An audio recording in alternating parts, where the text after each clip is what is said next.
एक लंबे समय पहले एक गांव में चंद्रैया और शकुंतला नामक पति पत्नी रहते थे। वो दोनों लालची स्वभाव के थे। चंद्रैया बहुत सारे भैंसों को पालते उनका दूध उस गांव वासियों को बेचता था। उस सारे गांव में सिर्फ चंद्रैया दूध बेचता था और वो दूध में बहुत सारा पानी मिलाकर बेचता था। इतना ही नहीं, वो कम से कम उन भैंसों के बच्चों को भी पीने के लिए दूध नहीं बचाता था। एक दिन जब चंद्रैया दूध लेके गांव को बेचने जाता है, चंद्रैया, तुम्हारे दूध में दिन प्रतिदिन पानी की मात्रा ज्यादा हो रहा है। तुम्हारे पास इतने भैंस होने के बावजूद तुम पानी क्यों मिला रहे हो? अगर तुम्हें पसंद है तो मुझसे दूध लो, वरना नहीं। मैं यही दूध किसी और को भी दे सकता हूँ। ऐसे गुस्से से बात करके वहाँ से चला जाता है।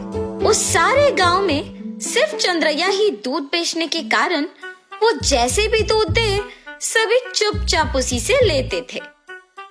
जहाँ वो भैंसों को रखता था, उसके बगल में एक बड़े पेड़ पर एक भूत रहती थी। हमेशा की तरह चंद्रैया सारे भैंसों के पास जाकर उनसे दूध निचोड़ के पानी मिला के सबको बेचने जाता है। हर रोज ये लालच के कारण इतना दूध निचोड़ता है कि हमारे खुद के बच्चों को पिलाने के लिए कुछ नहीं है। इतना ही नहीं, हम हर रोज देखते हैं कि वो दूध में पानी मिलाता है। हम बचपन से उसी के पास बड़े हुए हैं, इसलिए हम कुछ नहीं कर पा रहे हैं, लेकिन हमें उसे एक सबक सिखाना ही होगा। ऐसे आपस में बात करते रहते हैं। जब वहाँ की भूत उनकी बातें सुनकर सोचती है, हर रोज इन भैंसों की दुखी बातें मैं नहीं सुन पा रही हूँ, और इतना ही नहीं, इस आदमी के दूध में पानी मिलाने के कारण गांव वाले भी दुखी हो रहे हैं। इन भैंसों की सहायता से ही इस आदमी को सुधारना होगा।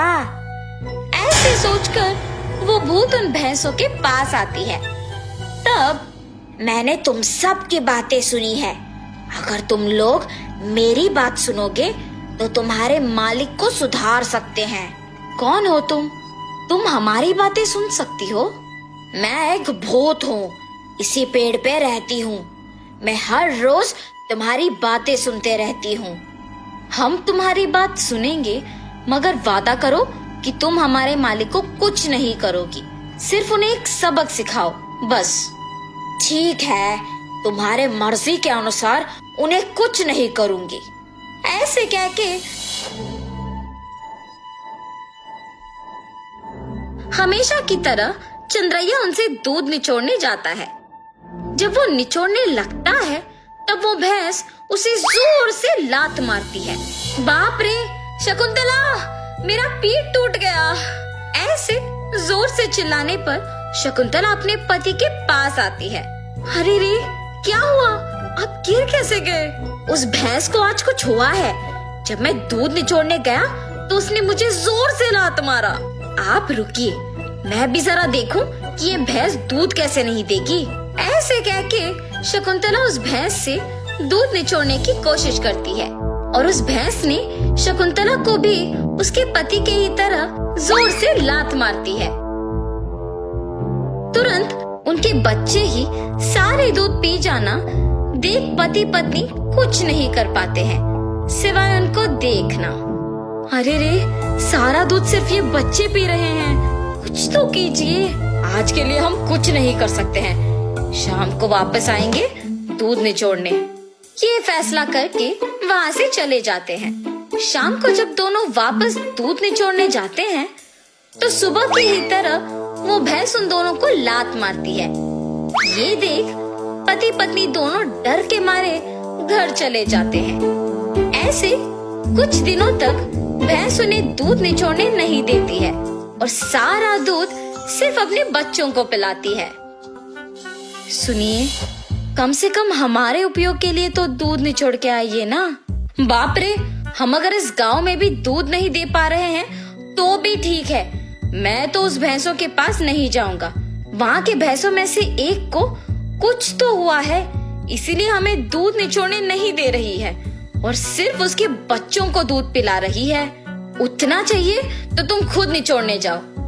बाप रे, मैं अकेले? नहीं नहीं, हम दोनों मिलके दूध निचोड़ने की कोशिश करते हैं। चलिए ठीक है, कल सुबह जाएंगे। ठीक है जी। भैंसों के पास जाते हैं। शकुंतला, पहले तुम जाओ।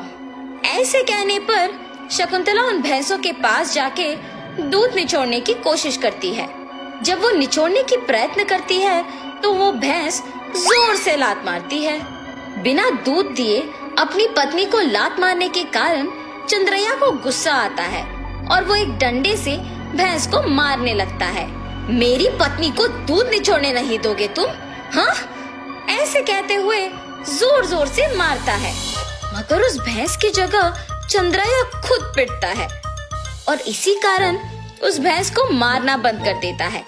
लेकिन उसके बाद भी उसको और उसकी बीवी को डंडे से मार पड़ते ही रहते हैं। हम आइंदा कभी भी दूध निचोड़ने नहीं आएंगे, हमें मत मारो। अरे हिम्मत है तो ऐसे दिखे बिना नहीं, सामने आके मारो हमें। ऐसे कहने पर वो भैंस अचानक एक भूत के रूप में बदल जाती है। मैं ही तुम लोगों को मार रही थी। सिर्फ कुछ दिन दूध ना ले पाने के कारण और घर पे दूध ना होने के कारण गुस्सा होके तुम इस भैंस को मारने चले आए, तो फिर कुछ सालों से जो तुम सारे दूध को उनके बच्चों के लिए बचाए बिना ही ले जाके बेचने पर इन भैंसों को कितना बुरा लग रहा होगा। हाँ, आज से अगर कभी भी तुमने दूध में पानी मिलाया या फिर भैंसों के बच्चों के लिए दूध न बचाया तो मैं तुम्हें नहीं छोड़ूंगी। मैं यही रह के तुम पे नजर रखूंगी। हाँ, हमें माफ कर दो, आज से हम ये कभी नहीं दोहराएंगे। ऐसे कहने पर वो भूत वहाँ से गायब हो जाती है। तब से उस भूत के डर से चंद्रैया और शकुंतला भैंसों के बच्चों के लिए कुछ दूध को बचा के बाकी को निचोड़ के उसमें पानी मिलाना बंद करके बेचते हैं। भैंस भी उनके मालिक के सुधारने के पीछे उस भूत के ही हाथ रहने का सच जान के बहुत खुश होते हैं। गांव वाले सारे चंद्रैया को अच्छा गुणवत्ता वाले दूध देते हुए देख खुश होते हैं कि उसमें बदलाव भी आया है।